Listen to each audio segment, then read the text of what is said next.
Andito tayo ngayon mga bay sa ating munting vineyard. So ngayong araw ay mag-install tayo ng ating UV plastic. Yan. Ito yung ating binili doon sa Davao. So 25 meters by 10 meters yung lawak ng ating area, yung ating building. So mas maganda siguro medyo mainit yung panahon para maganda yung pagka higpit ng ating UV plastic. So kung nakikita nyo, tirik na tirik yung araw mga idol, mga bay. Tingnan natin mamaya ano yung diskarte natin dito dahil dalawa lang siguro kami mag-akyat nito. Sana ang kalaban natin dito is yung hangin. Sana wag lumakas yung hangin. Yan. So ayun, try natin na mag-install. So first time natin na mag-install ng UV plastic, pero siguro kakayanin naman natin. Simple lang man to. Mas mabigat pa yung luna dito mga idol.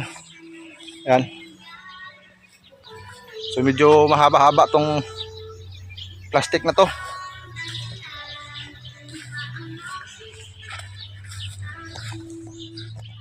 Ito yung ginawa natin mga idol, mga bay. So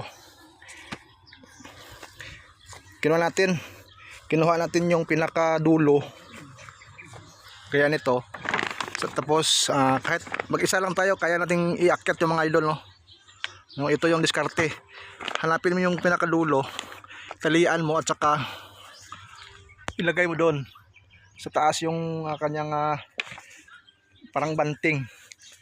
So dito sa pangalawa, ganoon din ang gawin natin. Hanapin mo yung dulo at saka ilak. So tuloy-tuloy na yan hanggang dulo. Yan, no?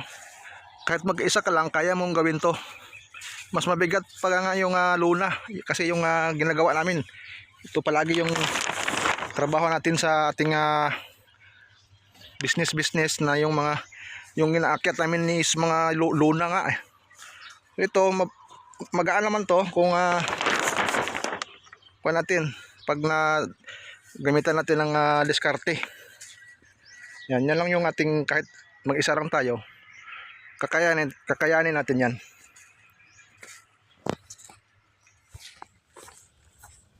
Dito ka biraw tanggal atong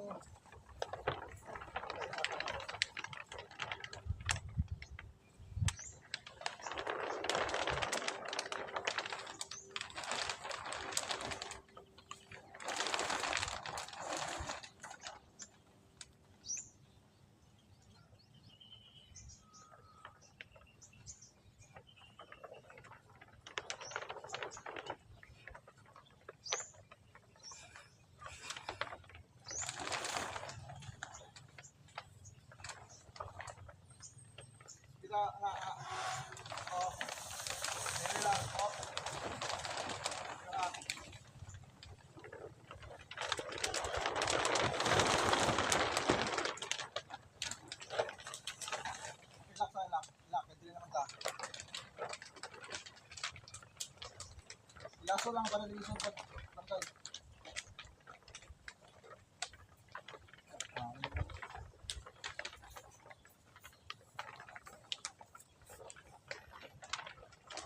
Wala naman ako dalawa. Bira lang ay na pagpagawa sa nga.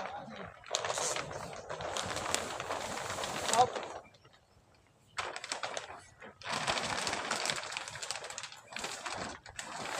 Berapa?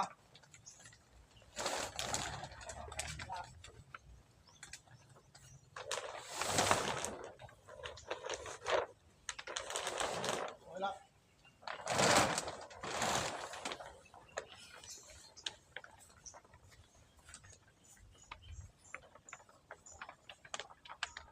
Pilak.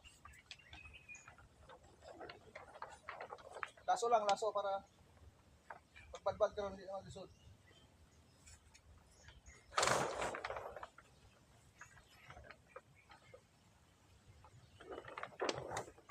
Kedua.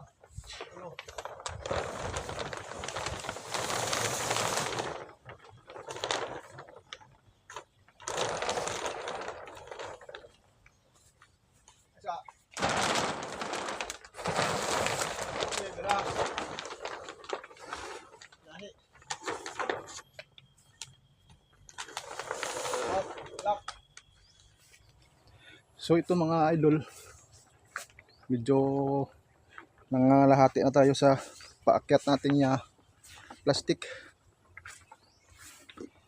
Siguro mamayang hapon, napakainit kasi. Yan. Kunti na lang.